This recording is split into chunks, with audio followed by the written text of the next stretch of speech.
biasanya satu orang yang disakiti oleh banyak orang, banyak dukun, pasti reaksinya akan berontaknya keras. Bentar, dulu. Gue akan membaca pikiran kalian. Sulit keturunan, sulit punya anak, ini banyak penyebabnya. Salah satunya adalah setiap kata adalah doa.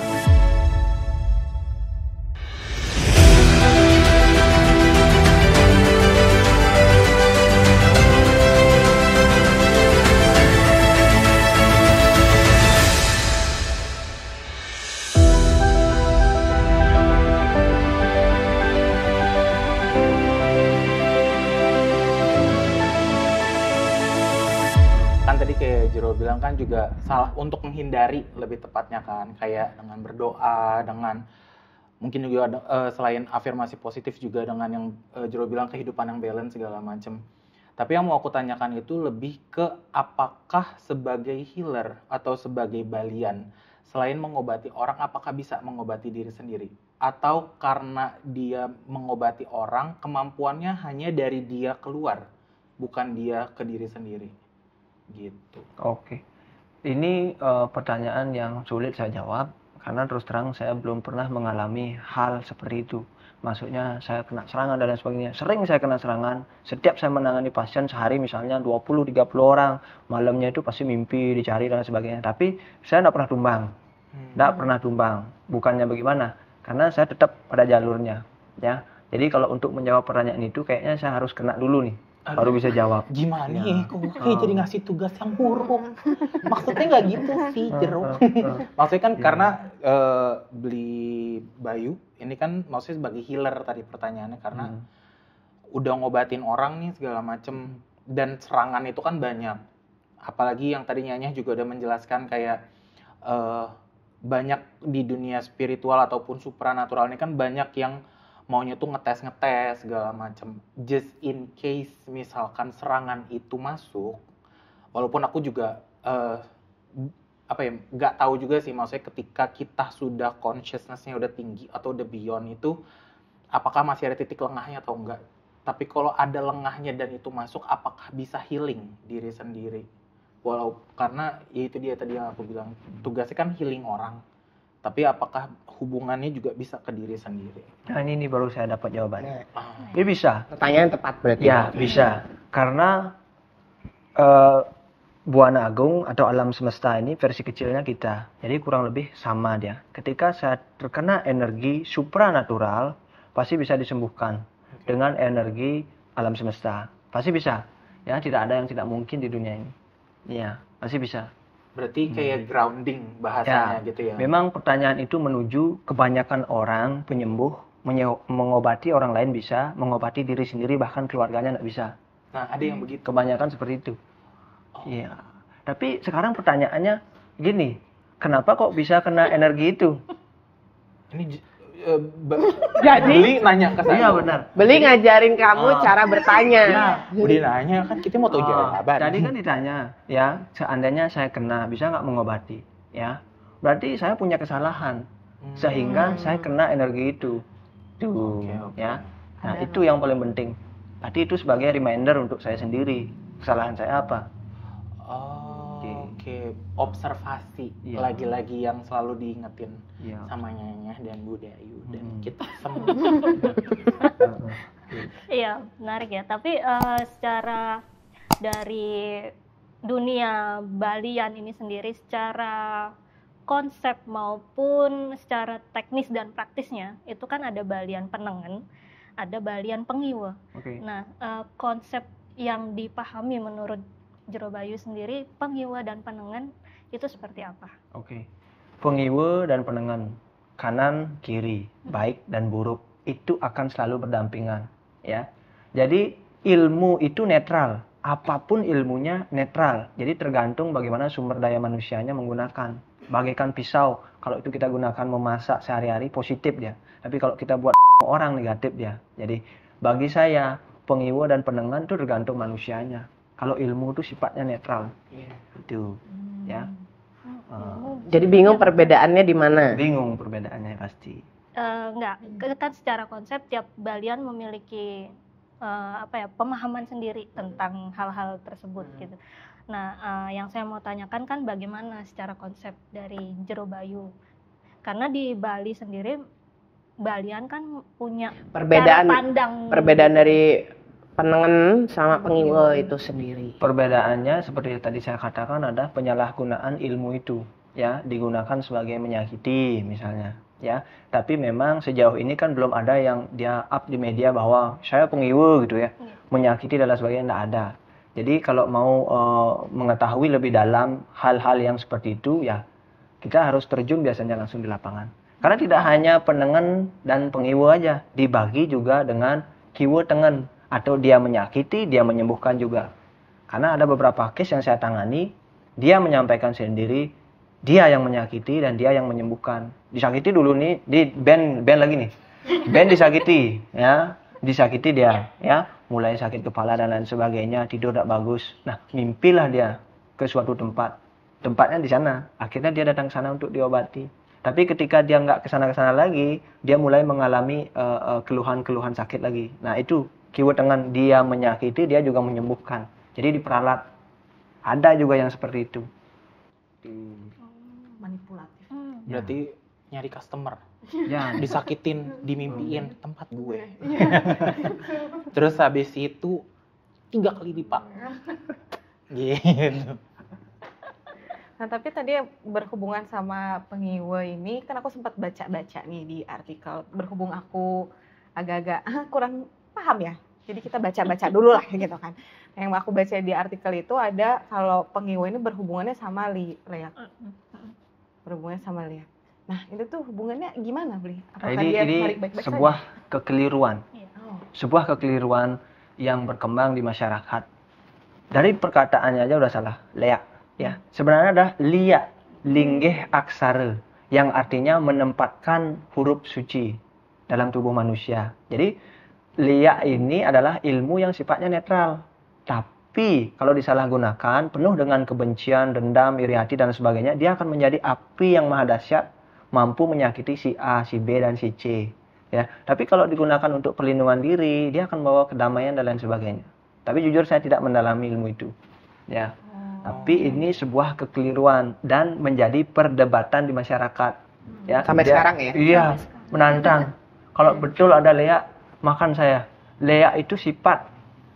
Leak itu sifat. Leak itu ligih aksara. Mungkin sekarang dia keluar-keluar menantang dan lain sebagainya, dia tidak kena. Di kehidupan berikutnya, dia akan sakit-sakitan, tidak akan pernah sembuh.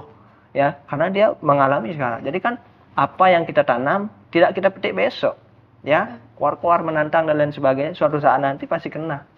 Ya, seperti itu. Itu berarti rekaman dari semesta terhadap energi seseorang ketika mengucapkan sesuatu dengan serampangan tanpa dasar yang sangat jelas secara energi, maka itu akan berbalik kepada dirinya ya. Betul.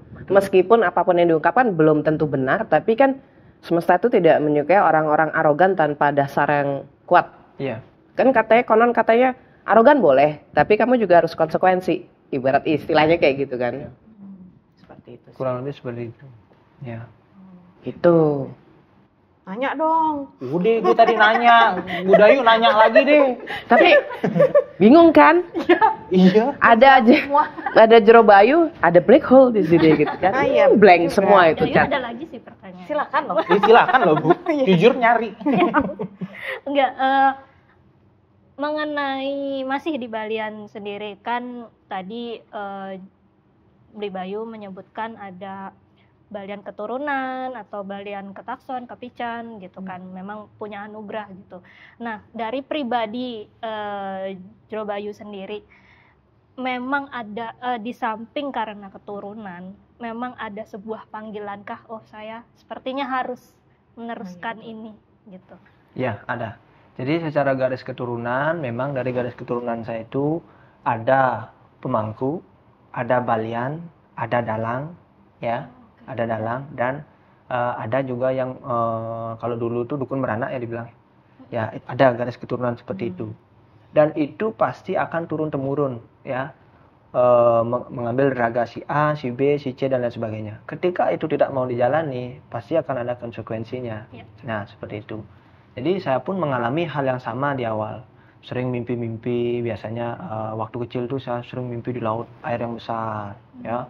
Terus mimpi Dewa Hanoman, yang paling sering saya mimpi Dewa Hanoman. Karena anak seusia saya SD yang mengidolakan Power Rangers dan lain sebagainya, saya mengidolakan Hanoman. Itu sesuatu yang spesial bagi saya, ya. Sampai ketika masuk ke dalam mimpi, waktu saya ditimpa batu besar, diselamatkan, dipecahkan oleh gandanya dan lain sebagainya. Akhirnya saya bisa merasakan puja dan mantra Dewa Hanoman. Ketika saya hidupkan vibrasi itu, mampu pada saat saya ini udah lewat ya. Ketika saya menangani pasien, saya baca mantra Hanoman itu, oh dia bilang takut dengan gadanya dan lain sebagainya. Oh berarti hidup dalam diri saya itu, ya. Jadi memang ada beberapa yang saya alami, mulai dari mimpi, terus tiba-tiba saya belum sebagai balian, tiba-tiba ada orang datang dengan leher yang bengkak, minta dibantu sembuhkan. Dia dapat info dari mana saya nggak tahu. Saya tanya, pokoknya dia bilang minta dibantu gitu. Setelah saya pegang, yang bengkak itu menjadi kempes dan sembuh. Dia pulang, setelah itu saya sampaikan kepada ayah saya, lalu dia menyampaikan, oh sudah waktunya. Akhirnya saya melewati proses ritual upacara, pembersihan diri, mewinten dan lain sebagainya. Seperti itu. Jero Bayu pernah dapat pasien yang bukan manusia tidak? Pasien yang bukan Nggak ada kan, manusia. Dilis? Nggak ada. Eh, Sejauh ini Astral. Biasanya kan pasien kan manusia semua. Gini. Tapi dari dimensi, apalagi kan terkoneksi dengan energi penyembuhan atau healing itu kan supernatural, pasti ada klan makhluk astral yang tetap butuh bantuan manusia, karena perwakilan manusia itu secara energi supernatural itu perlu ada terkadang. Nah itu perlu ada pernah mengalami atau tidak? Jadi bantuan yang dimaksud di sini bukan penyembuhan ya, tapi Energi. minta didoakan. Jadi ada beberapa case saya dipanggil ke beberapa tempat, maksudnya dia mengalami hal-hal yang janggal. Nah, jadi ketika saya sampai di sana, ternyata energi ini dia minta didoakan supaya tidak gentayangan. Jadi hal yang seperti itu. Kayak seperti itu ya? Ya, seperti itu. Jadi udah mengalami itu juga ya? Ada beberapa. Ya. Jadi misalnya dia dulu mengalami misalnya gitu yang udah lama gitu di sana. Nah, ketika ada orang yang ngontrak di sana dan lain sebagainya, diberikan petanda-petanda tapi tidak mengerti, tidak paham, akhirnya dia mulai mengganggu gitu loh, agar bisa didoakan. Itu. Caper gitu ya, Ya. minta dibantu. Nih, ngerti. Kalau Nyanya,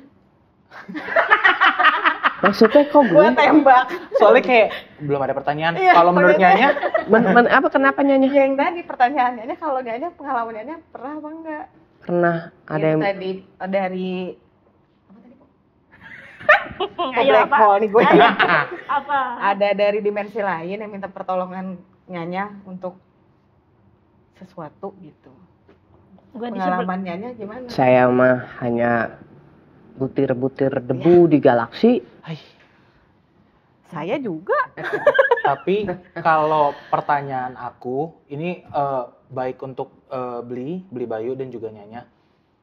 Ini sebenarnya terinspirasi itu adalah ketika mereka atau makhluk astral kita sebutnya ya, itu misalkan datang ke, anggaplah yang punya kemampuan kan Nyanya dan Beli ya, gitu. Misalkan datang untuk meminta pertolongan, baik hanya untuk didoakan atau mungkin nggak tahu ya, kan kalau aku pernah dengar cerita-cerita kayak kadang bagian tubuhnya hilang, aku minta tolong ditemukan, biasanya gitu. Korban mutilasi. Iya, biasanya kayak gitu. Apakah Beli Bayu ataupun Nyanya, apakah itu menjadi kewajiban untuk menolong mereka, atau kita juga tetap punya free will untuk menyatakan bahwa ada batas bahwa kita nggak bisa intervensi ke urusan tersebut? Iya dong. Harus ada sebab dan akibatnya. Kita harus cari sumbernya dulu. Ya, misalnya dia seharusnya usianya 50 tahun. Seharusnya usia 50 tahun. Di usia 20 tahun dia gantung diri, ya. Berarti kan kesalahannya dia sendiri. Jadi dia gentayangannya selama sisa hidupnya itu, ya. Nah, itu konsepnya. Jadi misalnya dia harusnya usianya 50 tahun nih, tapi dia meninggal di usia 20 tahun. Berarti masih ada waktu nih dia. 30 tahun. Iya. Nah, itu harus kita cari dulu sumbernya seperti apa. Penyebabnya apa. Itu. Tapi ya tetap pasti kita doakan yang terbaik. Pasti itu. Ya, semoga semua makhluk berbahagia. Kecuali opini dari Jero Bayu sendiri mengenai kalau usia 50 terusnya dia gantung diri, umur 20 dia akan gentayangan 30 tahun. Kecuali ada seseorang yang punya capability energinya besar untuk menembus dimensi afterlife ataupun dimensi roh untuk membimbingnya lebih cepat pemulihannya. Bisa. Kayak gitu. Nah itu boleh nggak ya kita ngebantuin kayak gitu? Kenapa tidak boleh? Emang ada larangannya? Who knows, maksudnya kayak memang Ada batasan gitu. Iya ada batasan, misalkan dari semesta itu menyatakan bahwa ya kayak yang Jero Bayu bilang ya 30 tahun ini mungkin harus selesaikan dulu. Boundariesnya di mana? Iya, Gitu. mungkin Batasan kayak gitu. buat Jero Ah. Bayu sendiri di mana kalau hal-hal kayak gitu? Seperti yang saya sampaikan tadi, kalau memang dia sudah kita dipertemukan, berarti ya berjodoh karma, berarti sudah waktunya kita bantu. Tapi kalau enggak, ya dia pasti masih akan seperti itu selama sisa waktu yang saya sampaikan itu. Itu. Jadi intinya ketika dia sudah bertemu dengan kita, dia minta tolong, pasti kita berikan arahan, kita bantu doa dan lain sebagainya. Ya terjadilah atas kehendaknya. Ini batasan-batasan untuk yang dimensi yang bukan dimensi manusia. Iya. Malah lebih mudah yang bukan dimensi manusia daripada dimensi manusia loh. Malah justru bukan kita ya, yang hanya personal memberi batasan kepada dimensi manusia. Kenapa? Banyak dramanya. Kita ngebantu, tapi kalau mereka secara dari personal tidak membantu dirinya sendiri untuk healing, itu akan lebih ribet daripada ngurusin makhluk astral. Mendingan gue ngurusin makhluk astral. Kadang ada batasan-batasan yang sudah kita sampaikan, sudah kita bantu nih, Nah, kita ya. sampaikan nanti jangan begini dilanggar. Ya. Itu banyak kayak gitu kan. Banyak. Udah kita bantu, sudah ada perubahan, bilang belum ada. Jadi kayak kurang puas gitu. Jadi seolah-olah dia akan terbelenggu selalu dengan energi-energi negatif itu gitu loh. Dan yang di blaming yang menyembuhkan, padahal yang menyembuhkan sudah berusaha semaksimal mungkin, tapi yang disembuhkan emang minta gitu kan kalau bahasa. Tuh Ya. nggak boleh begitu. Ibaratnya kalau dokter diet ya, kamu hari ini jangan makan nasi dulu ya. Tapi kan pikirnya jam makan nasi biasa segini. Ah makan aja segini gitu. Itu kan tetap melanggar kan ya. Itu sakit. Nah, ibaratnya dia udah dikasih tahu nih, kamu nih kelebihan berat badan, jangan makan nasi putih, makannya nasi kuning, kan sama. mencari pembenaran untuk setidaknya gue makan nasi, yang penting Ya, warnanya beda. Nah beda. itu. Kayak Nyonya bilang jangan makan nasi, yang gue makan bubur. Tapi bentar deh, gue jadi ingat sebuah agreement yang terjadi di Urban Monk. Gimana? Aduh. Kan mumpung ada di Oh, sini iya kan? ada beli Bayu, juga ya. Jero. Iya Iya. sih. Jadi gini. Kita berdua kan enggak. Ini kenapa jadi keluar dari tema? Iya. penting buat ini consciousness dan urusannya dengan supranatural ya. Jadi ada yang membuat agreement perjanjian untuk apa tuh namanya karbo apa karbo Defisit kalori, Defisit sama kalori dan intermittent fasting. fasting. Itu selama Nyanya pergi lagi tidak di Bali gitu ya. Tapi ternyata kata Budayu tidak dijalankan sampai itu kertas copot sendiri. Jadi kertasnya aja punya energi gitu, punya energi yang gua aja dilanggar gitu kan gitu. Energi. Jadi kita bikin sebulan, Jero. Ini selama Nyonya lagi nggak ada di kantor, ayo kita intermittent fasting yuk dan defisit kalori. Gitu. Sampai bikin agreement, tanda tangan kita kan, sampai dicap gitu kan, dah ditempel nih di kantor. Sampai Nyanya pulang, nggak ada tuh kita melakukan itu. Hanya 3 hari pertama. Di hari terakhir benar-benar harusnya tenggat waktu itu, kertasnya jatuh. Kayak aku tidak berguna di sini, kau tidak menggunakanku juga. Bahkan masih ada kopi kemasan di meja saya. Harusnya bisa dituntut. Iya, siapa yang bisa nuntut? Urban Monk. Untungnya Saya. dia waktu itu kan nanya, kok nggak pakai materai? Iya, Untung jadi kita nggak nggak pakai sah. materai. Cerdas. Saksi yang bisa nuntut. Tapi maksudnya pertanyaan ini mengenai agreement ini adalah salah satu penggambaran sebagai Balian Oh, sendiri yang tadi kita sampaikan sudah dibantu. ketika menghandle dari seseorang. kesiarahan. Betul. Dan ternyata tidak terjadi sesuai keinginan, tapi yang disalahin. Ya. Tapi kan ada satu kondisi di mana ketika Jero sendiri menghandle klien dengan begitu mudahnya lancar. Tapi yang ini kenapa lo macet ya, ribet banget gitu. Itu pengaruh ternyata dari seseorang tersebut juga atau bagaimana? Kalau dari sisi penyembuhan ya, Ya. sisi penyembuhan berpengaruh dari karmanya juga. Misalnya udah kita bantu nih, ada beberapa pasien kita bantu 1, 2, 3 sembuh. Pada saat saya tangani udah nggak bereaksi lagi dia. Tapi ini kok udah sampai 7 kali, 8 kali masih. Berarti karmanya dia masih banyak. Jadi dia pernah melakukan kesalahan yang banyak di kehidupan sebelumnya. Jadi sulit untuk disembuhkan secara cepat, beda dengan yang lainnya. Jadi saya arahkan dia untuk puasa weton, pembersihan diri, menghindari hal-hal yang sifatnya negatif, misalnya minum alkohol, main perempuan dan lain sebagainya, hindari untuk mempercepat proses kesembuhan ini gitu loh. Nah, jadi gitu ya? ngaruh, sangat berpengaruh. Tuh. Gitu guys.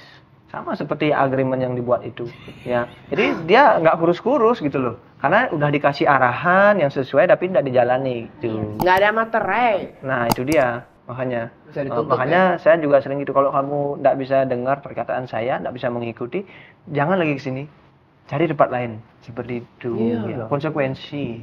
Cari tempat lain. Apanya?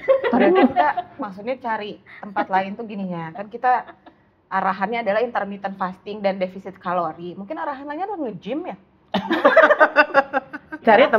Cari tempat lain yang lo harus mengeluarkan biaya, karena kayaknya lo kalau mengeluarkan biaya lo kepikiran gue udah mengeluarkan biaya. Coba kalau benar sih. gratisan itu kadang tuh suka. Ada effort. Iya benar. lagi, waktu masih nge-gym demam aja kayak gue harus nge-gym deh gitu. Soalnya bayar. Iya. Terima kasih lo inputnya, Siap, tapi siap. tapi luar biasa sih, maksudnya share dari Bayu sendiri. Jadi secara reviewnya nih Seekers, nangkep kak di mana? Ternyata untuk menjadi seorang Balian, apalagi juga Jero, itu tidak mudah. Bukan kita mungkin melihatnya penampilan wah keren putih-putih terus ya ini wah gitu. Enggak, di balik itu perjuangannya dan resikonya dengan memiliki kemampuan itu apa? Keluarga. Bahkan keluarga sendiri juga harus punya toleransi besar ketika pasangannya memiliki situasi seperti yang dialami oleh Bayu sendiri seperti itu. Jadi meskipun ini bukan job seekers, tapi ini jadi seperti membahas mengenai profesi ya. Tapi buat seekers sendiri, ketika memang kita membutuhkan bantuan oleh orang dari luar diri kita sendiri, kita harus satu apa? Trust dulu. Karena trust itu adalah energi. Itu dia. Ketika seorang Balian itu sudah trust, oke, kamu saya bantu, saya percaya kamu untuk saya bantu. Apakah kamu percaya terhadap orang tersebut atau Balian tersebut untuk membantu kamu? Kalau hanya sekedar gambling atau gue coba itu yang ada nyobain kayak makanan di swalayan, icip, bagaimana bisa merasakan hasilnya. Jadi next time siapapun di luar sana, kita harus berhati-hati ketika kita datang kepada seseorang yang memang memiliki kemampuan. Kenapa? Mereka memiliki energi. Dan satu pikiran negatif di dalam pikiran kita ketika kita mengejudge apapun yang sudah orang lakukan untuk membantumu, satu pikiran negatif itu akan bisa berbalik berkali lipat. So, be careful on that. So, luar biasa ya conversation topik ini. Terima kasih Bayu, terima kasih Timur Banmong. Dan Seekers, kita ketemu lagi di episode berikutnya. Oke, silakan pamitan. Bye-bye. Jangan lupa like, subscribe, komen.